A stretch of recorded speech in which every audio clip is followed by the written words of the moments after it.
Assalamualaikum warahmatullahi wabarakatuh. Nama saya Putri Yustina Mansarah, PhD Megakyaya. Nombor matrik saya 18 DUP 22F1017.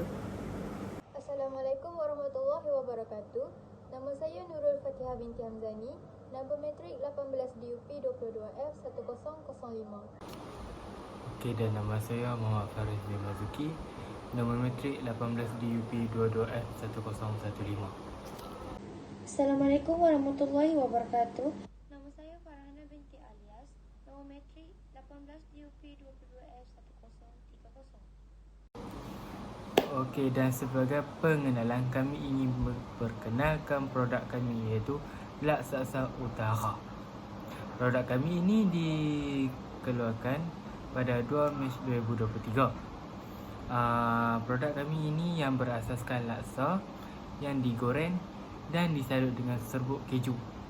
Walaupun bahan utama kami ialah laksa, tapi kami menjadikan laksa sebagai snack dan bukan sebagai makanan utama.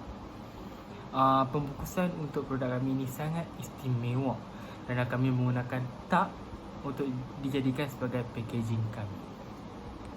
Seterusnya adalah tujuan perancangan perniagaan. Tujuan perancangan perniagaan ini diadakan adalah untuk meningkatkan kesedaran tentang aktiviti perniagaan di kalangan ahli perniagaan dan ahli akademik agar dapat dijadikan panduan kepada mereka. Pakaian untuk memberikan kepada syarikat maklumat yang diperlukan untuk mencapai tarikh akhir perniagaan.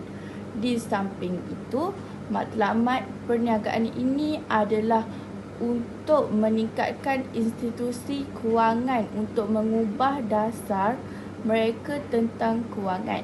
Selain itu, tujuan perancangan perniagaan adalah untuk mendapatkan tambahan kredit daripada penjualan produk berasaskan mentor.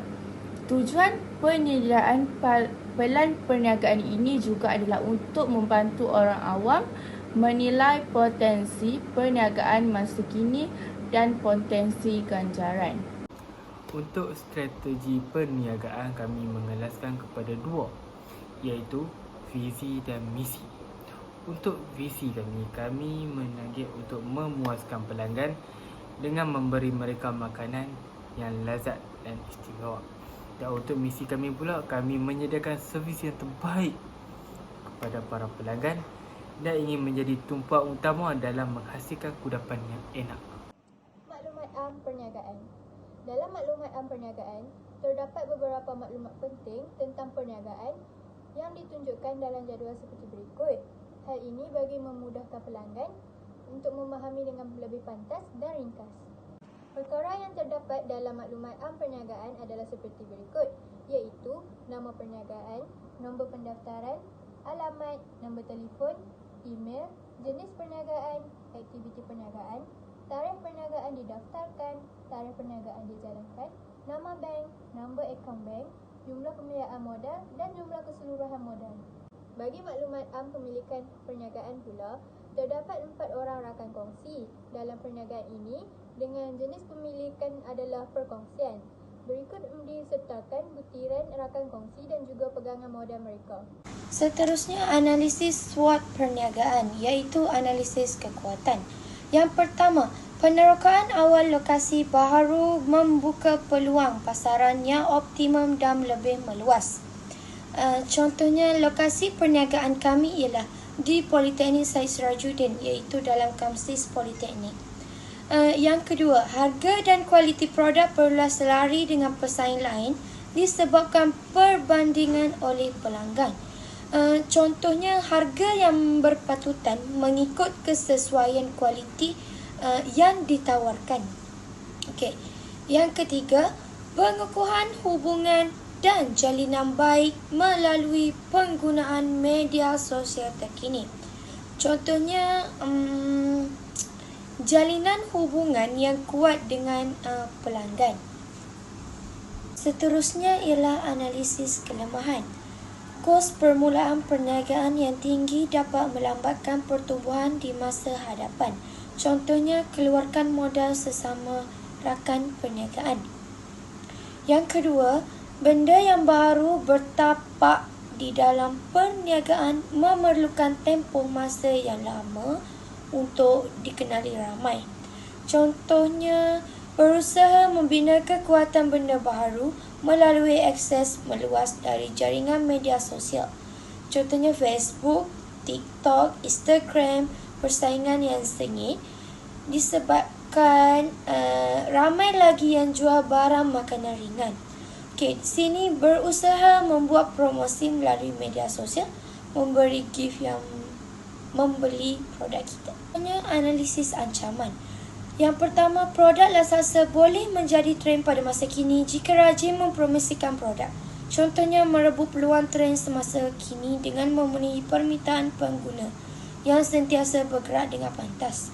Okey, yang kedua, peluang meningkatkan pendapatan melalui penambahan perkhidmatan lain yang berkaitan.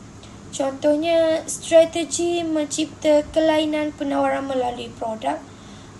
Tambahan lain yang berkaitan seperti kerabu Maggi dan air minuman. Okey, yang ketiga, peluang mencipta trendsetter melalui USP perniagaan. Contohnya menetapkan untuk menjadi pusat produk bagi perniagaan lain yang berkaitan dengan gaya hidup terkini. Seterusnya ialah analisis ancaman. Analisis ancaman yang pertama, perniagaan yang mudah diceburi terutama melalui daripada peniaga produk makanan ringan tetapi produk yang berlainan, contohnya cawangan daripada jenama terkenal. Contohnya, kemasukan pesaing baru perlu ditangani kerana mereka lebih menawarkan harga yang rendah berbanding produk kita. Seterusnya adalah sumber pengurusan manusia. Okey, sumber pengurusan manusia terbahagi kepada 3. Okey, organisasi yang pertama adalah memberi latihan keselamatan dan kecemasan kepada pekerja bertujuan untuk mewujudkan tahap kepuasan serta motivasi yang tinggi di kalangan pekerja yang lain.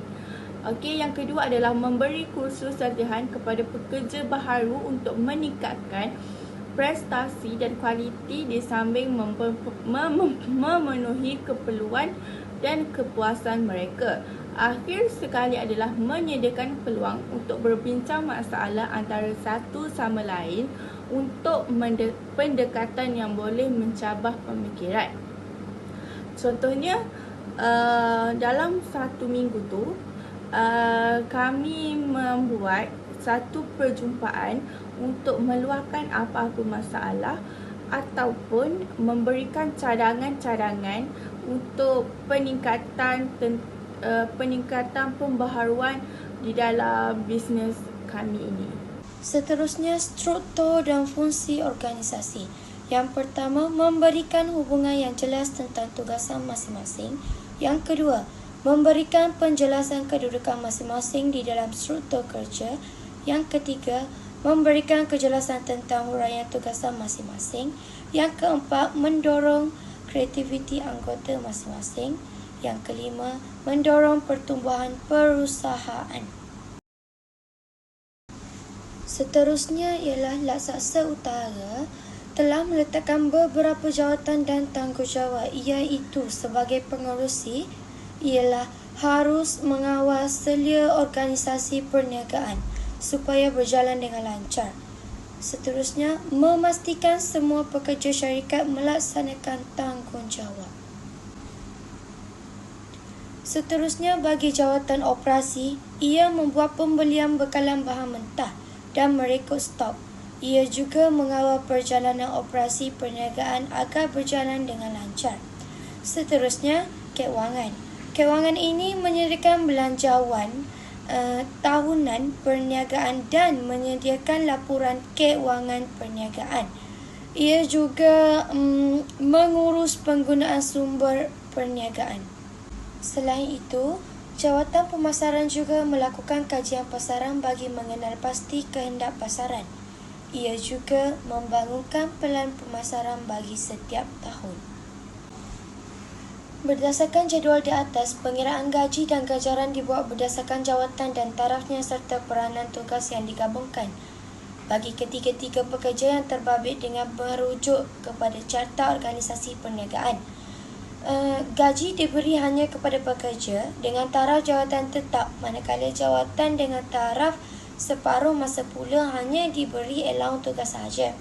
Seterusnya, caruman majikan bagi kumpulan wang simpanan pekerja KWSP pula adalah sebanyak 12% daripada jumlah gaji. Selain itu juga, caruman majikan bagi insurans pekerja SOSO pula adalah sebanyak RM27.15 bersesuaian dengan jumlah gaji pekerja terbabit. Tiada potongan KWSP dan SOSO dibuat untuk pekerja dengan jawatan separuh masa. Anggaran belanja organisasi dan sumber manusia. Terdapat 3 bentuk perbelanjaan yang terlibat meliputi belanja penubuhan, belanja peralatan pejabat dan juga belanja pengurusan sumber manusia. Perincian bagi ketiga-tiga belanja ini dirumuskan dalam jadual berasingan seperti yang berikut. Ini merupakan anggaran belanja penubuhan sekaligus. Terdapat beberapa perbelanjaan awal yang perlu dibayari dalam usaha untuk memulakan perniagaan ini. Seperti berikut, terdapat beberapa jenis perbelanjaan yang disenaraikan yang perlu dibayar untuk memulakan perniagaan. Anggaran belanja peralatan pejabat. Peralatan pejabat digunakan bagi tujuan khusus untuk menguruskan perniagaan dan pentadbiran. Okey, seterusnya adalah anggaran belanja latihan untuk tahunan di office kami. Okey, nama kursus pertama yang kami keluarkan untuk latihan belanja tahunan adalah Program Bimbingan Usahawan Fama, iaitu RM100 untuk satu unit. Seterusnya, kami mendaftar dengan pemilik perniagaan PBT dengan menghabiskan wang sebanyak RM300. Dan akhir sekali adalah belanja lain-lain, pengangkutan dan makan minum sepanjang perniagaan kami adalah RM sebanyak 200. So, kiraan untuk total keseluruhan adalah sebanyak RM600. Seterusnya adalah butiran operasi perniagaan kami. Okey, kedai kami terletak di Kedai tingkat nombor 23 Dataran Sahab Aluserta, iaitu di negeri Kedah. Okey, waktu perniagaan kami adalah pada hari Isnin hingga Jumaat, Sabtu dan Ahad kedai kami tutup. Okey, masa pembukaan kedai adalah 10 pagi hingga 9 malam sahaja. Okey, itu sahaja daripada saya. Sekian, terima kasih. Okey, seterusnya saya pergi kepada pelan susu atur ruang permis kami. Okey, yang pertama, yang kali hijau ni adalah pejabat kami. Pejabat ni untuk pengurusan postage, untuk staff-staff, perjumpaan staff, okey, untuk meeting kami. Okey, seterusnya adalah kowe untuk kemudahan customer yang datang walk-in. Ni peti air, pintu utama, pintu masuk. Yang customer datang ni pintu masuk kami. Okey, ni rak untuk susun-susun stok tu. Okey, ni ruang makan yang customer datang walk in. Dia boleh makan minum dekat sini, dekat ruang makan ni. Okey, lepas tu ni kaunter bayaran boleh secara online ataupun cash. Ni tandas untuk kemudahan staff dan customer. Terusnya, carta alih proses kerja. Yang pertama, pastikan minyak betul-betul panas. Gorengkan laksa. Bila laksa dah mengembang, terus angkat. Goreng laksa mengikut kuantiti yang diingini. Yang kedua, toskan minyak pada laksa goreng. Sejukkan terlebih dahulu. Yang ketiga, dalam mangkuk besar, satukan tepung sagu, tepung ubi, tepung jagung, serbuk cheese dan gula. Gaul sehingga sebati. Kuantiti serbuk bergantung pada kuantiti laksa goreng. Okey, akhir sekali, masukkan laksa goreng tadi ke dalam mangkuk tadi dan gaulkan kesemuanya sehingga sebati. Ini merupakan keperluan aset dan peralatan serta Terdapat berbagai jenis aset yang kami gunakan daripada pembekal yang berbeza. Kemudian kita masuk kepada senarai keperluan bahan mentah dan anggaran kos. Okey, kepada anggaran kos untuk bahan utama kami iaitu laksa. Kami mengambilnya daripada laksa nuri iaitu pembekal utama kami. Sekurang-kurangnya 30 unit dan seunit bernilai RM6. Jadi bila dikira semuanya bernilai 180. Okey, dan yang kedua ialah minyak masak untuk memasak laksa kami. Kami mendapatkannya di Al-Hirah Holdings iaitu nama pembekal kami. Kami mengambil sekurang-kurangnya 40 unit sebanyak RM18 tong besar. Jadi kosnya bernilai lebih kurang RM720. Dan yang terakhir bahan mentah kami ialah serbuk keju. Kami mengambilnya di Artisan Cheese yang sebanyak 50 paket dan sepaket RM21. Dan bila dibilang semuanya, total serbuk cheese dengan 50 unit ialah 150. Dan dibilang keseluruhan daripada laksa, minyak masak dan serbuk cheese, semuanya bernilai RM1,950. Yang terakhir sekali ialah anggaran belanja operasi secara bulanan. Yang pertama ialah sewa kedai yang bernilai RM600 sebanyak sebulan. Bil utility seperti bil air, bil elektrik dan bil api yang sebulan berharga RM1,500.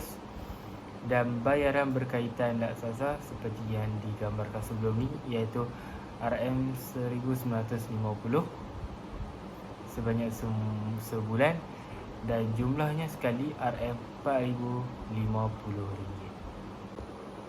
Okey, dan akhir sekali kami ingin menjelaskan bahawa maklumat yang telah disampaikan sebentar tadi adalah bertujuan untuk memberi idea awal berkenaan latar bisnes kami. Penerangan tentang rancangan perniagaan ini akan dibuat dengan lebih terinci dalam pelbagai aspek seperti rancangan sumber manusia, pemasaran dan kewangan.